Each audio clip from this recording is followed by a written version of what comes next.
Assalamualaikum teman-teman, bagaimana kabarnya hari ini? Semoga sehat selalu dan tetap semangat. Perkenalkan, nama saya Anissa Fatmawati, NIM 530102000188. Sejarah peradaban Islam pada masa Khulafaur Rasyidin. Sejarah peradaban Islam di masa Khulafaur Rasyidin terdiri dari 4 pemimpin. Yang pertama, Abu Bakar Asy-Syiddiq, kedua, Umar bin Khattab, ketiga, Utsman bin Affan, dan yang keempat, Ali bin Abi Thalib. Khalifah yang pertama yaitu Abu Bakar Asy-Syiddiq. Nama lengkap beliau adalah Abdullah bin Utsman bin Amir bin Ka'bah At-Taimi Al-Quraisy. Sebelum masuk Islam bernama Abdul Ka'bah. Setelah masuk Islam, biasa dipanggil Abu Bakar. Beliau digelari Asy-Syiddiq, artinya yang membenarkan. Kenapa beliau diberi gelar Asy-Syiddiq? Karena beliau adalah satu-satunya orang yang percaya dan membenarkan peristiwa Isra Mi'raj di antara sahabat-sahabat yang lain yang tidak percaya.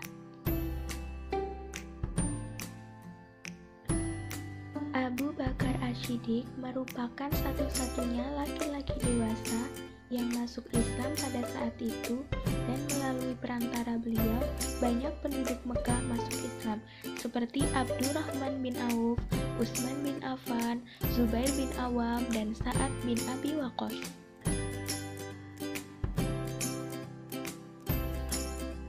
Mereka itu disebut dengan as-sabiqunal awwalun. Abu Bakar Asy-Syiddiq lahir pada 572 Masehi.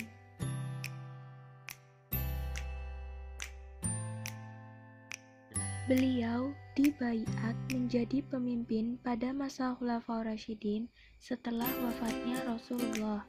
Beliau dipilih langsung oleh umat Islam untuk memimpin setelah wafatnya Rasulullah.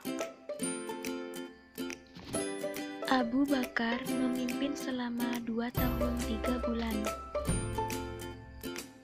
Beliau wafat pada 12 Hijriah dikarenakan sakit di usia ke-63 tahun dan dimakamkan di sebelah makam Rasulullah.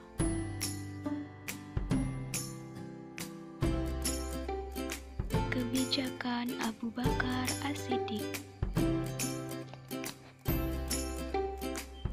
Kebijakan Abu Bakar Asy-Syiddiq yang pertama adalah penumpasan nabi palsu.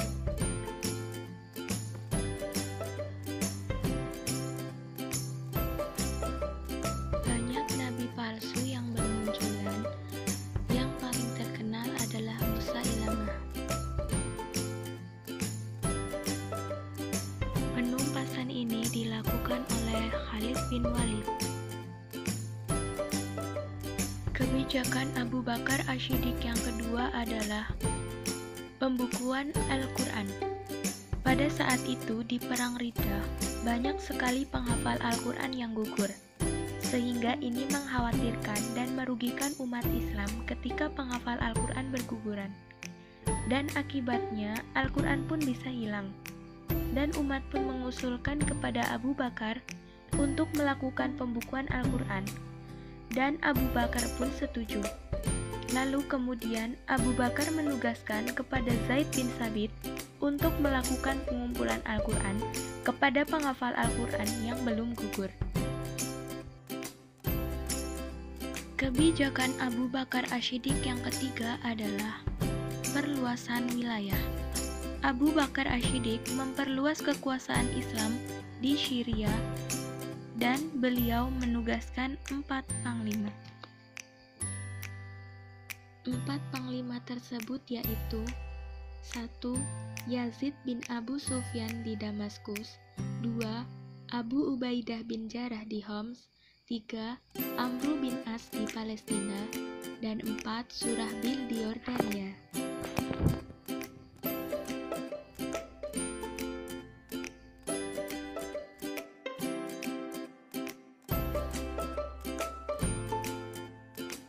Pada saat itu, Abu Ubaidah kewalahan dalam menghadapi Romawi Timur di Syria, sehingga Abu Bakar pun menyuruh Khalid bin Walid untuk membantu Abu Ubaidah bin Jarrah. Setelah Khalid bin Walid menaklukkan Irak dan Persia, nah begitulah akhirnya Romawi Timur pun dapat ditaklukkan. Kepemimpinan Umar bin Khattab.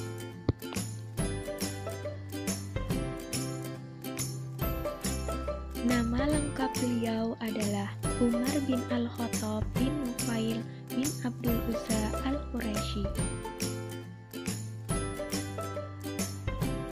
Beliau diberi gelar Al-Faruq, yaitu pemisah antara yang hak dan yang batil. Beliau masuk Islam usia 27 tahun. Beliau merupakan sosok yang pandai membaca dan menulis, dan merupakan sosok yang paling keras wataknya di kalangan pemuda Quraisy pada saat itu. Pada 13 Hijriah, beliau dibaiat menjadi pemimpin umat Islam setelah wafatnya Abu Bakar Asy-Siddiq, dan beliau dipilih langsung atau diusulkan oleh pemimpin sebelumnya, yaitu Abu Bakar Asy-Siddiq.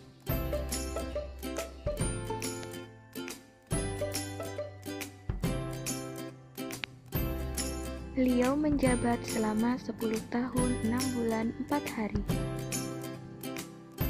Beliau wafat pada 23 Hijriah di usia ke-63 tahun. Beliau dimakamkan di samping makamnya Rasulullah dan Abu Bakar As-Siddiq.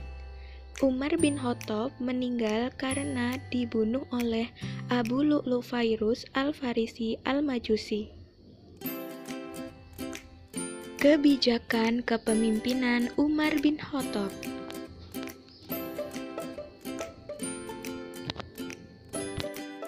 Kebijakan Umar bin Khattab yang pertama adalah pengembangan wilayah Islam.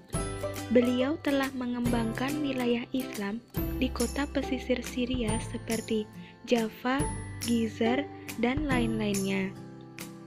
Beliau menaklukkan atau memperluas wilayah kekuasaan Islam ke daerah Persia. Tidak hanya di situ, beliau pun melakukan pengembangan wilayah Islam ke daerah Irak, Syam, Mesir, Libya, Tripoli bagian barat seperti Fusthah atau Kairo, Kufah, dan Basrah. Kebijakan Umar bin Khattab yang kedua adalah mengeluarkan undang-undang. Beliau mengeluarkan undang-undang mengenai ketertiban pasar, ukuran dalam jual beli, kebersihan jalan, dan lain-lain sebagainya. Kebijakan Umar bin Khattab yang ketiga adalah membagi wilayah pemerintah, yaitu pemerintah daerah dan pemerintah pusat. Pemerintah pusat dipimpin oleh khalifah sendiri, sedangkan pemerintah daerah dipimpin oleh para gubernur. Kebijakan Umar bin Khattab yang keempat adalah membentuk dewan-dewan, seperti Dewan Pembendaharaan Negara, Dewan Militer, dan Dewan Utusan Kehakiman. Kepemimpinan Utsman bin Affan. Utsman bin Affan diberi gelar Zunnurain, yaitu pemilik dua cahaya. Kenapa beliau diberi gelar Zunnurain, pemilik dua cahaya? Karena beliau menikahi dua putri Rasulullah. Yang pertama adalah Ruqayyah, dan yang kedua adalah Ummu Kulsum. Pada usia 70 tahun, beliau dibaiat menjadi pemimpin umat Islam setelah wafatnya Umar bin Khattab. Beliau dipilih melalui perwakilan umat Islam. Beliau memimpin selama 12 tahun. Beliau wafat pada usia 82 tahun karena dibunuh. Kebijakan kepemimpinan Utsman bin Affan. Kebijakan yang pertama adalah perluasan wilayah. Beliau melanjutkan perluasan wilayah di Persia, Tabaristan, Azerbaijan, dan Armenia. Dengan dibangun armada laut, beliau dapat menaklukkan wilayah Asia Kecil, Laut Pesisir Hitam, Pulau Siprus, dan lain-lainnya. Tidak sampai di situ, beliau pun menaklukkan di Afrika, Kaukas, Khurasan, dan Sajastan. Kebijakan Utsman bin Affan yang kedua adalah standarisasi Al-Quran. Pada saat itu, ada perselisihan mengenai baca Al-Quran atau qiraah. Beliau memutuskan untuk menyeragamkan cara baca Al-Quran atau qiraah tersebut.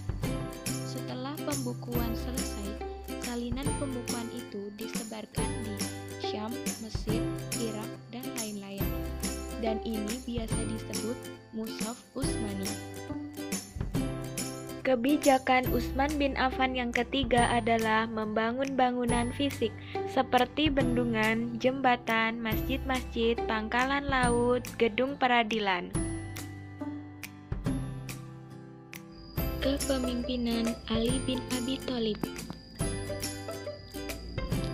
Nama lengkap beliau adalah Ali bin Abi Thalib bin Abdul Muthalib bin Hashim al-Quraisy al-Hashimi. Beliau biasa dipanggil Abu Hasan.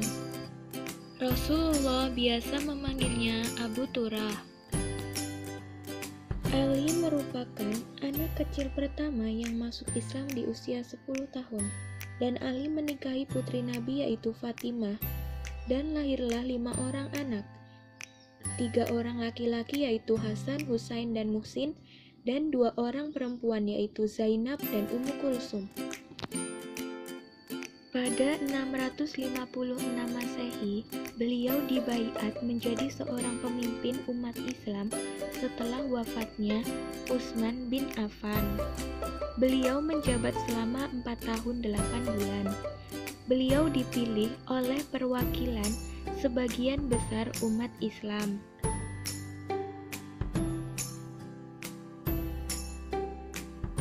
Beliau wafat pada tahun 40 Hijriah di usia 63 tahun karena dibunuh oleh Abdurrahman bin Muljam.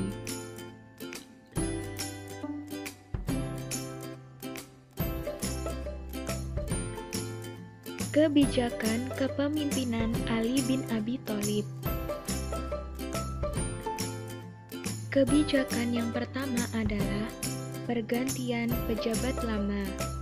Ali melakukan pemecatan kepada pejabat lama untuk dijadikan pejabat baru, karena beliau yakin pemberontakan terjadi dikarenakan keteledoran pejabat yang lama.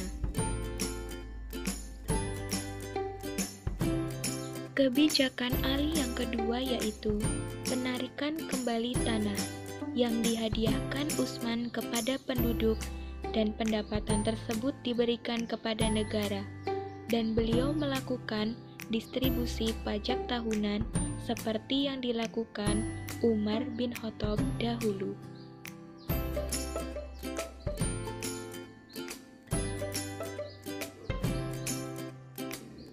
Kebijakan Ali bin Abi Thalib yang ketiga adalah menghadapi pemberontak, yaitu seperti Tolhah, Zubair, dan Aisyah. Mereka melakukan pemberontakan dikarenakan Ali tidak mau menghukum pembunuh Utsman. Ali bin Abi Thalib tidak ingin ada peperangan. Tetapi pemberontakan ini tetap terjadi dan disebut dengan Perang Jamal. Pemberontakan tetap terus terjadi, tetapi dengan orang yang berbeda, seperti Muawiyah bin Abu Sufyan.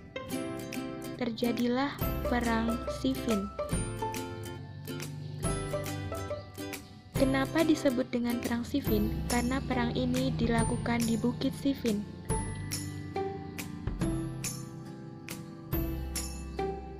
Perang ini diakhiri dengan arbitrase atau tahkim dan mengakibatkan terpecah 3 golongan.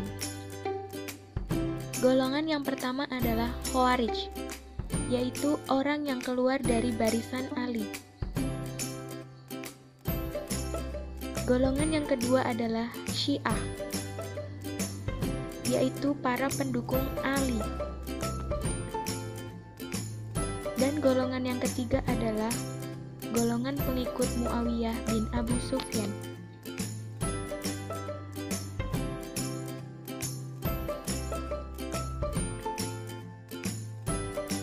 Lalu, Ali bin Abi Thalib pun digantikan oleh anaknya, Hasan Ali bin Abi Thalib.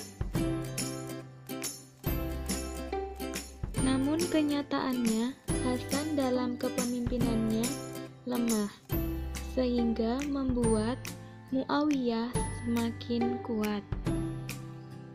Maka Hasan membuat perjanjian damai untuk menyatukan umat Islam. Sehingga tahun 41 Hijriah dikenal sebagai Amul Jamaah. Dan dalam tahun ini berakhirnya masa Khulafaur Rasyidin. Sekian dari saya. Wassalamualaikum warahmatullahi wabarakatuh.